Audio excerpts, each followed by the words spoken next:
be here. A lot of familiar faces, Pam and Ken. We've been working together for a long time. Actually, one of the things I really like about Goochland is we usually do the same thing.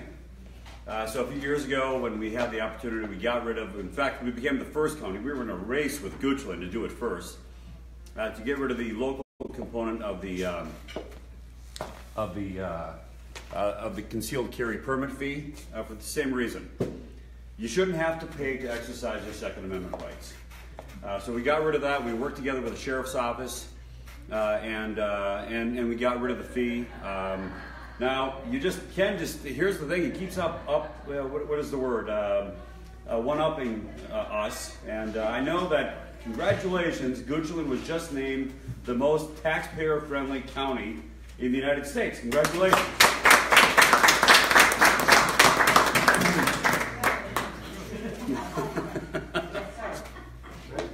So you know what it's like to run a county, and it's very hard. And a lot of the times when you're running a county, you have to put up with what the garbage that is sent down to you from the General Assembly or from Congress, and it's always the localities that are kind of picking up the pieces.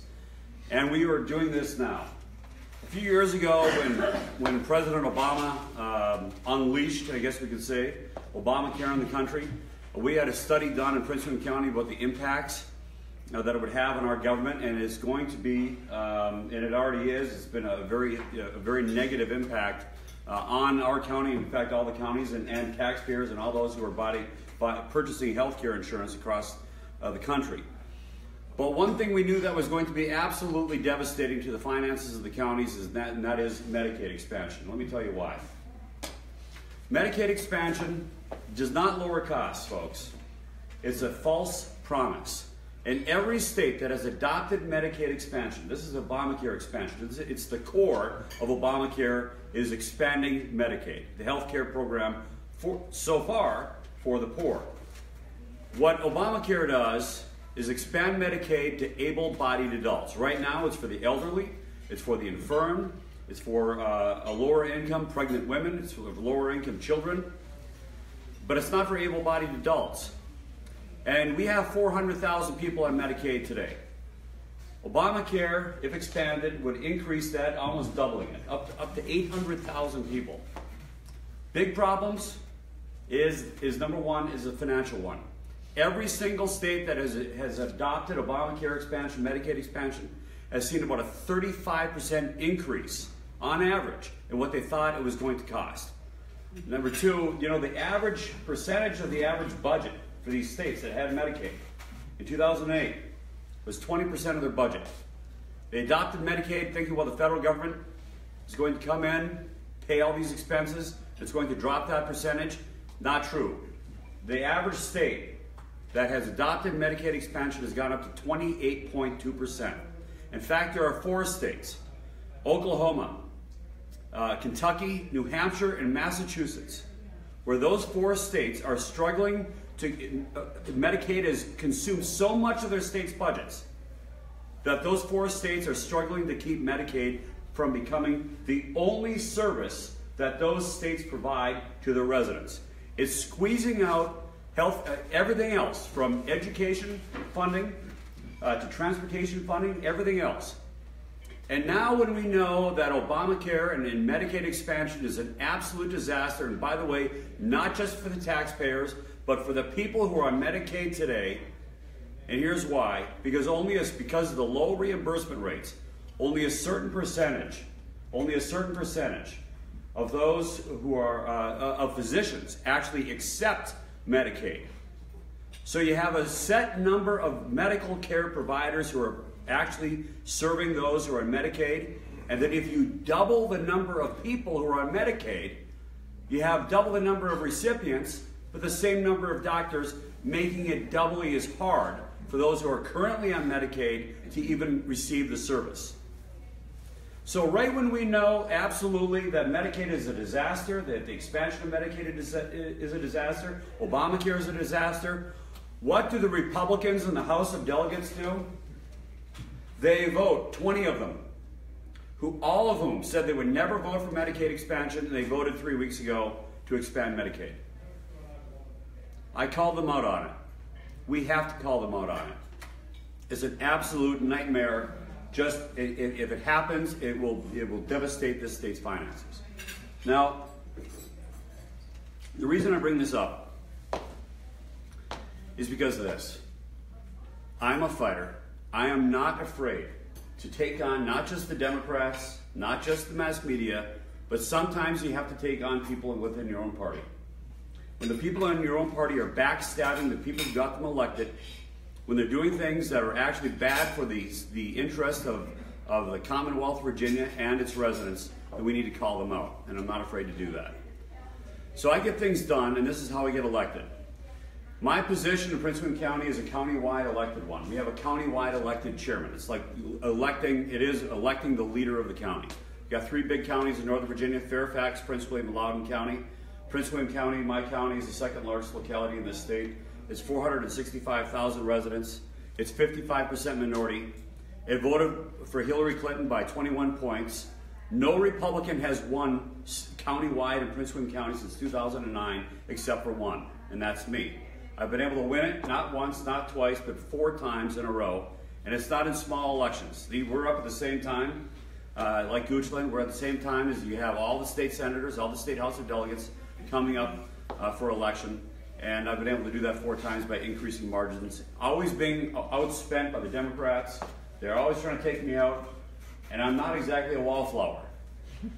In 2007, I was up for re-election in 2007, and I had a lot of Republicans come to me. Now, here's why.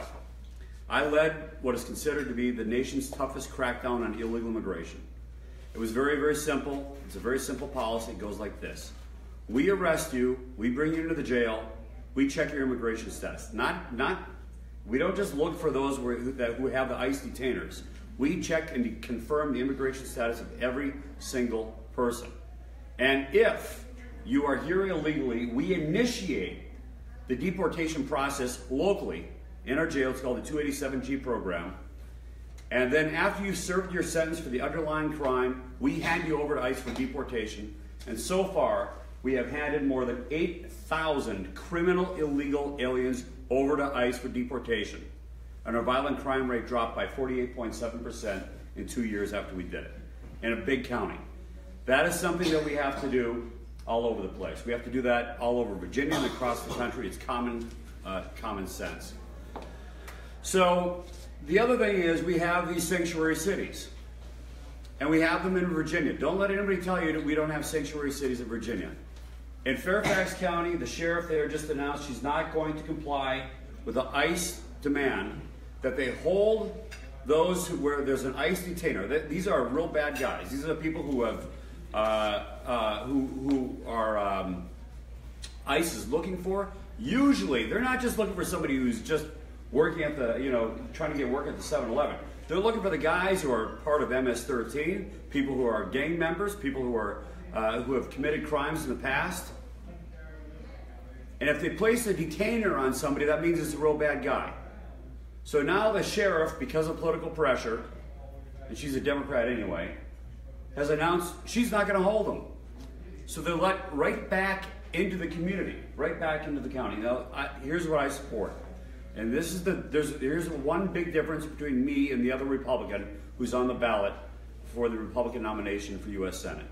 He doesn't believe that these local officials who declare themselves sanctuary cities should be punished. I do. They're breaking federal law. And when they're breaking federal immigration law, they're placing each and every one of us in danger because they're letting these criminals go and they're not supposed to be in the country in the first place. I support Senator Toomey's bill, which would pursue federal prosecution of any local or state official who declares himself a sanctuary city. And we'll put them in jail until they comply. That is what we've got to do. We've got to do that all over. We've got to get tough on illegal immigration. So, folks, if you're looking for somebody who's a fighter, if you're looking for somebody who's a winner, then I'm your guy. I'm not going to give you just some speech. Ken and I know, and Pam, when on the local level, you got to get things done, and Mike knows that too. You can't just give a speech on the General Assembly floor in the Congress and think that that's going to solve the problems. And when you're trying to win in a Democratic leading area, what people are looking for is a doer. They're looking for somebody who can get things accomplished. They're looking for somebody who can keep their taxes low, who can keep their spending low, who can crack down on crime, who can provide the necessary government services at a low cost and in an efficient way. And that's what I've been able to do. That's why I've been able to get elected and re-elected in a Democratic area. If we cannot win in Northern Virginia, you can't win statewide. And I'm the only one on the ballot who's been able to do that. So thanks a lot, everybody. I appreciate your vote on June the 12th. Thank you very much.